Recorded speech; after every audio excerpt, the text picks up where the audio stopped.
Hi, I'm Chris, and I'm here to teach you how to play modern Yu-Gi-Oh! This is the second video I've made on teaching Yu-Gi-Oh! Largely for an audience that is already familiar with card games, but these videos are going to be designed in a way that you could refer to any section at any time without having seen the previous one. This video will be about the field you play on and the various card types in the game. This video will definitely fall more into the category of a typical how to play type of guide, so there won't be as much theory about why the game is designed this way. To start, a turn in Yu-Gi-Oh! Is divided into 6 phases: draw phase, standby phase, main phase 1, battle phase, main phase 2, and end phase. The purpose of these phases should be pretty easy to decipher if you've played card games before. The first thing you ever do in a turn of Yu-Gi-Oh! Is draw, trigger any effects that happen during the draw or standby phase, and move on to your main phase.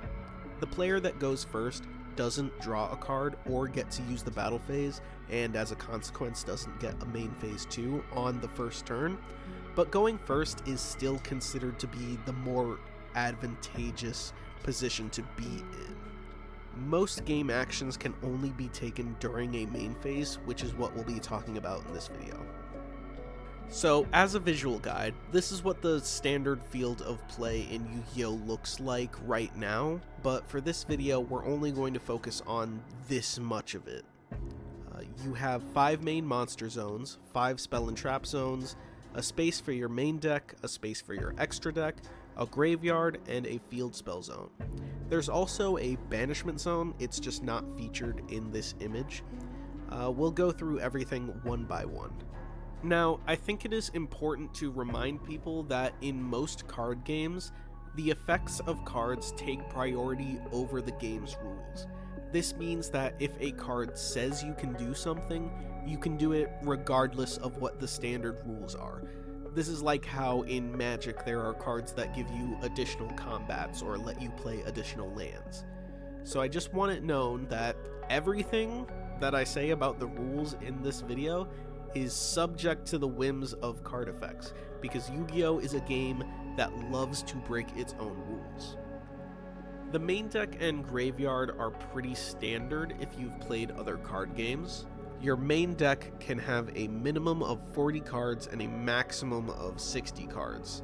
The banishment zone is where cards that are removed from play or banished go, similar to exile in Magic. This doesn't mean those cards are inaccessible, it's just a zone of play that is only interactable via card effects.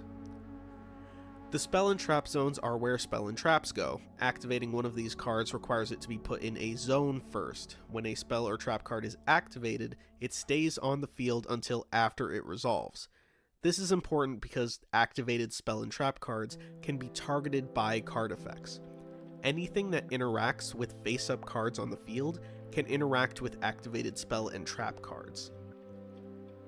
We'll start with trap cards. Trap cards must be set face down in your back row and cannot be activated until your turn has passed. You can activate them on any phase of your opponent's turn or on a future turn, but the rule is that trap cards cannot be activated the turn they are set.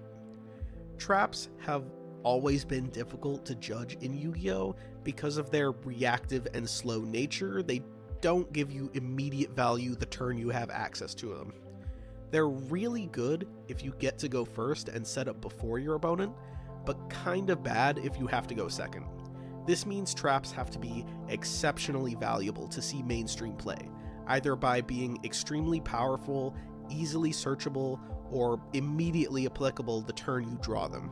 Even so, most people will only play the minimum amount of traps necessary for their deck to function if they play any at all. Spell cards can only be activated on your turn during your main phase. With spells, you can either activate a spell card or set it face down. Setting a spell face down does not prevent you from activating it in the same turn, except in one specific case, but either way, you cannot activate most spell cards on your opponent's turn. Spell cards have almost always been good throughout the entire history of Yu-Gi-Oh! The utility of them is endless, from draw to removal. However, spells on their own don't really add to your board. There's only so much pressure you can put on your opponent with just spell cards. So the most common types of spells you will see will be searchers, things that enable you to get monsters to play the game efficiently. There are quite a few variations of spell and trap cards as well. Normal spells and traps leave the field after resolving, but continuous spells and traps remain on the field after activation and have ongoing or repeatable effects. The same goes for equip spells. Equip spells target a creature as part of its activation and stay on the field as long as the target is on the field. Field spells are similar to continuous spells, but they have their own dedicated zone and you can only control one at a time. If you try to activate or set another field spell, the previous one will be sent to the graveyard. The catch with these types of cards is that they need to be on the field in order to resolve their effects. If they are destroyed before the card effects attached to them resolve, it'll be like the effects never happened. Quick play spells are able to be activated at almost any time during any phase during your turn. However, if you set a quick play spell, it effectively becomes a trap. Once you set a quick play spell, you can use it on the opponent's turn, but you are locked out of using it the turn it was set. Counter traps are also pretty interesting cards.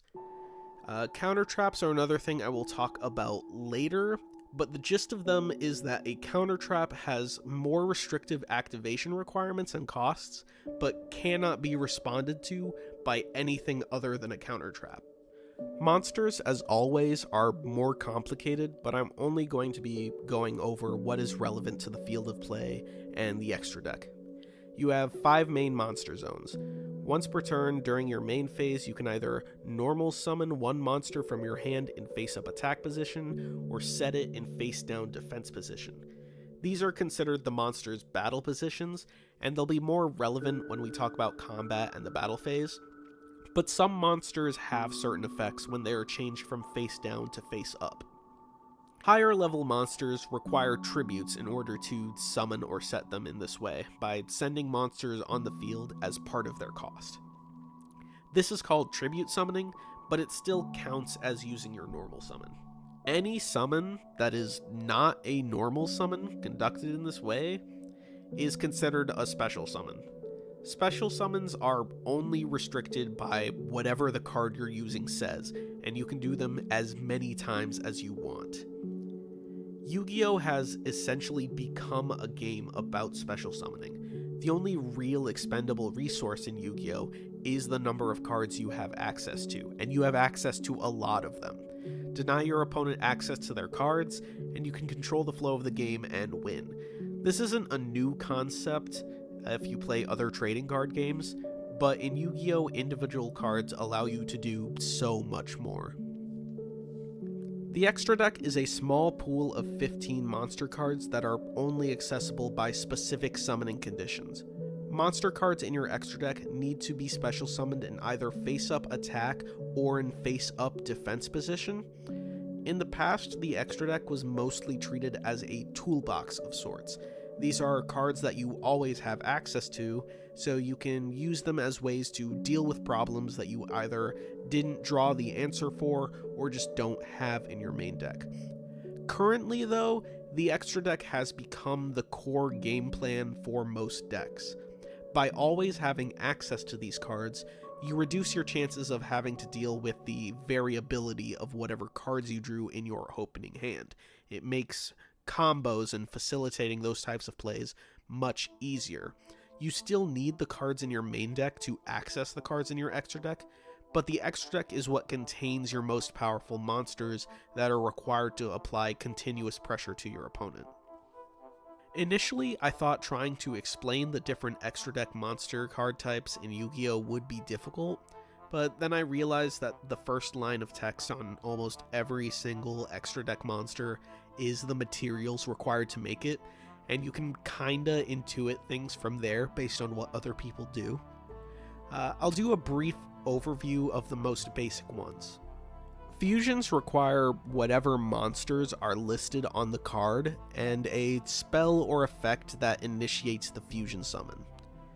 This same design applies to ritual monsters, but ritual monsters are main deck monsters, so sometimes they are harder to access.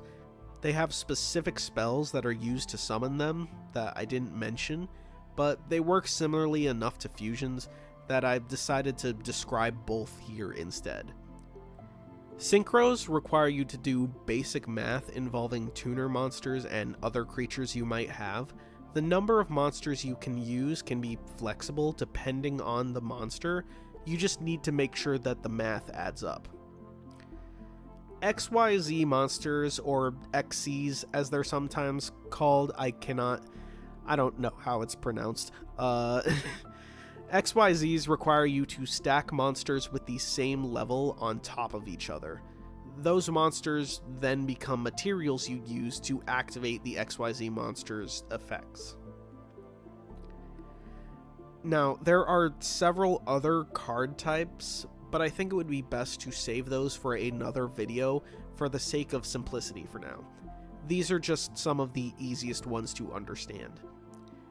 I just want to make it known that the purpose of these videos is not to go over every single detail and ruling of what cards there are and how they work, but to provide my own experience and opinions on Yu-Gi-Oh! As a card game in an effort to get more people to give it a chance.